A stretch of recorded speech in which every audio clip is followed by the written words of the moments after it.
Hello दोस्तों, आप सभी का स्वागत है आपके अपने यूट्यूब चैनल नॉलेजपुर में। आज के वीडियो में हम आपके साथ डिस्कस करेंगे जल क्रांतिता कैसे उपस्थित होता है और मृदा अपरदन में इसकी क्या भूमिका होती है।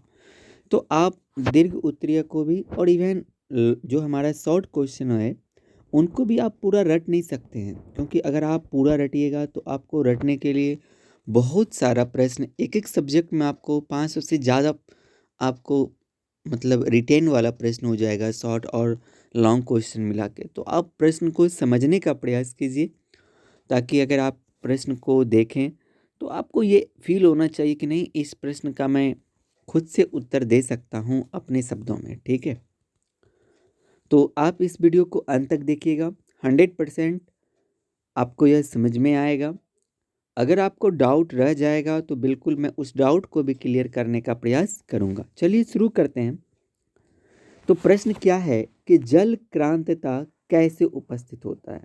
ठीक है, और ये मृदा अपरदन में इसकी क्या भूमिका है। अभी कुछ हमारा जो पिछला 2 वीडियो आया था, हमने दोनों वीडियो में अपरदन के बारे में बताया था। अपरदन का तात्पर्य होता है एक जगह से दूसरी जगह जाना। अपरदन जो होता है मिट्टी का, वो हवा के माध्यम से होता है और जल के माध्यम से भी होता है। ठीक है, चलिए, तो प्रश्न हम इसका उत्तर आप क्या दोगे? दोगे नहीं, आपको समझना है कि आज़ादी के बाद भारत में उद्योग धंधों के विकास पर जोर के साथ ही अधिक अन्न उत्पादन पर भी जोर दिया गया। यानी आज़ादी के बाद हमारे देश में मूल रूप से उद्योग पर तो विकास किया ही गया, साथ ही साथ इस चीज़ का भी ध्यान रखा गया कि हमें अन्न का भी अधिक उत्पादन करना है। ठीक है, अन्न का उत्पादन क्यों करना है? क्योंकि हमारे देश की बढ़ती हुई आबादी को भोजन उपलब्ध हो सके, इनके लिए अन्न के अधिक उत्पादन पर भी बहुत ही अधिक बल दिया गया। तो इसके आश्रित यानी इसी के कारण परिणाम भी कई सामने आए, किंतु विकास की यह प्रक्रिया शीघ्र ही अंधाधुंध विकास से जुड़ गई। ये जो अधिक बल दिया गया, अधिक सहयोग किया गया कि किसान अधिक से अधिक फसल उत्पादन कर सके, ये विकास मतलब ये जो प्रक्रिया थी ना, अंधाधुंध विकास से जुड़ गया। और इसी अंधाधुंध विकास के क्रम से उत्पन्न हुई क्या, कौन सी समस्या? जल क्रांतिता। मतलब लोगों को, किसानों को अत्यधिक, बहुत ही अत्यधिक लाभ कमाने की मतलब चेष्टा उनकी होने लगी, जिनके कारण ये जल क्रांतिता जैसी स्थिति उत्पन्न हुई। तो इसमें मूल रूप से क्या हुआ? पंजाब, हरियाणा और पश्चिमी उत्तर प्रदेश के इलाके में रासायनिक उर्वरकों के प्रयोग के साथ ही साथ अधिक सिंचाई का प्रयोग कृषि में हुआ।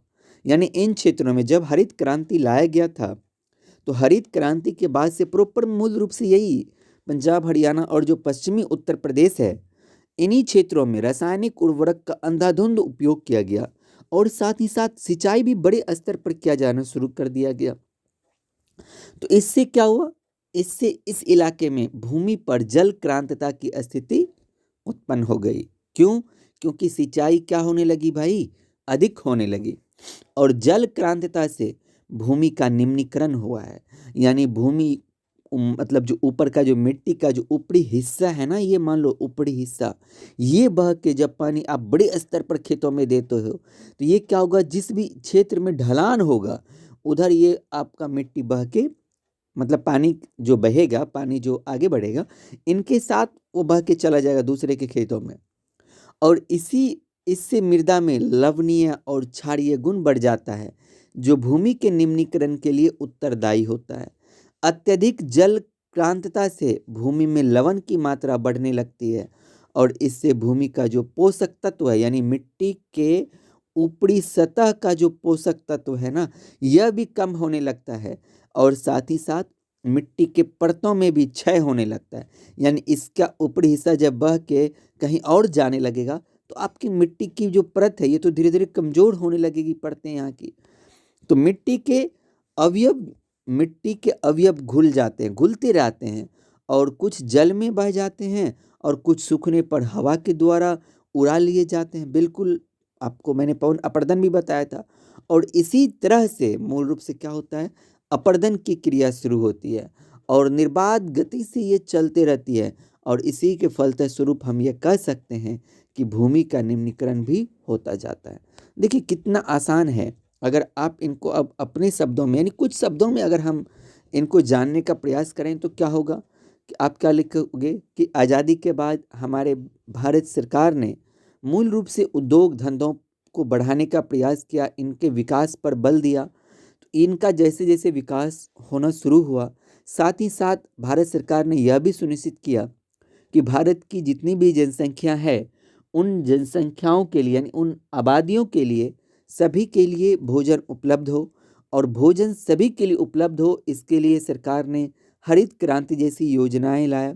और इसमें मूल रूप से किसानों को अच्छे बीज, अच्छे खाद, ये सिंचाई की सुविधा उपलब्ध कराई गई। लेकिन किसानों ने इनसे किसानों का उत्पादन का स्तर तो बढ़ा, लेकिन साथ ही साथ किसानों की इनमें अधिक से अधिक लाभ कमाने की चेष्टा भी बढ़ गई, जिसके कारण किसान अधिक से अधिक रासायनिक खाद का उपयोग और अधिक से अधिक सिंचाई करना शुरू कर दिए अपने खेतों में।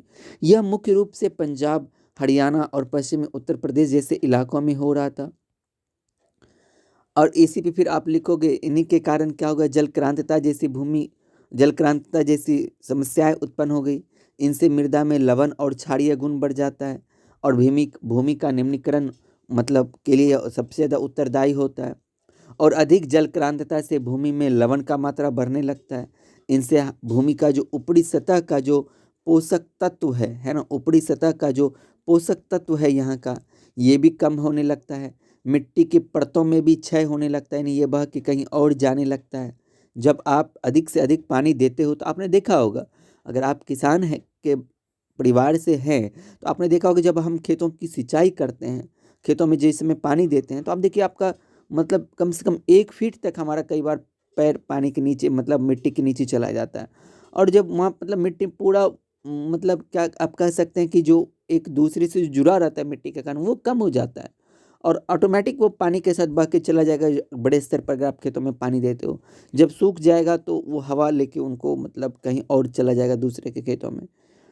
तो इसी से जल क्रांतिता की स्थिति उत्पन्न हुई, और इनसे सूखने पर हवा भी एक जगह से दूसरी जगह उड़ा ले जाते हैं, और इसी तरह से अपर्दन की क्रिया भी शुरू हो जाती है, और निर्बाध गति से ये चलते रहता है। और जब ये निर्बाध गति से यानी लगातार जब ये चलता रहेगा तो इन्हीं से भाई कौन सी समस्या उत्पन्न होगी, भूमि निम्नीकरण की समस्या उत्पन्न होगी। ठीक है, मैं उम्मीद करता हूँ कि ये आपको समझ में आ गया होगा। अगर आपको 50% भी अगर आपको समझ में आया ना, तो आप इस प्रश्न को लिखने का प्रयास कीजिए, मोबाइल रखिए और इस प्रश्न को लिखने का प्रयास कीजिए। अगर आप इस प्रश्न को लिख लेते हैं तो 100% आप इसे बोर्ड एग्ज़ाम में भी लिख लेंगे, जो आपका फरवरी में होने वाला है। आप हर एक प्रश्न को, जिस भी प्रश्न को पढ़िए या वीडियो में देखते हैं, आप उनको पढ़ने के बाद लिखने का अभ्यास ज़रूर किया कीजिए। इनसे आपका मेमोराइजेशन पावर जो है, और बिल्कुल आपका मेमोरी पावर आपका बढ़ेगा। आप रिकॉग्नाइज कितना कर पाते हैं किसी चीज़ को, वो भी थोड़ा बहुत क्लियर होगा। ठीक है, तो अगर आपका डाउट रह जाता है तो एक बार इस वीडियो को दोबारा देखिए। उनके बाद भी अगर रह जाता है तो आप वीडियो के कमेंट सेक्शन में कमेंट कीजिएगा। हम 100% उसका उत्तर अगले वीडियो में देने का प्रयास करेंगे। ठीक है, तो आज के वीडियो में बस इतना ही। लेकिन जाने से पहले मैं आपसे रिक्वेस्ट करूंगा कि अगर आप हमारे चैनल पर पहली बार विजिट किए हैं तो इस चैनल को सब्सक्राइब कर लीजिए। अगर आपको यह वीडियो अच्छा लगा तो इस वीडियो को आप लाइक कीजिए, और आपने हमारे चैनल के पहले के वीडियो को नहीं देखा है तो आप जाइए, चैनल के प्लेलिस्ट पे बहुत सारा नॉलेज वर्धक वीडियो अपलोड किया गया है, आप उनको देखिए। 100% आपका फ़ायदा होगा। इसीलिए मैंने आपको बोला था कि आप चैनल को सब्सक्राइब कर लीजिए, अब करके ही जाइएगा। ठीक है, तो मिलते हैं हम आपसे अगले वीडियो में। तब तक देखते रहिए नॉलेजपुर के और सभी वीडियो को। लेकिन जाते जाते आप इस वीडियो के लिंक को 20 दोस्तों के साथ शेयर जरूर कीजिएगा। जय हिंद, जय भारत।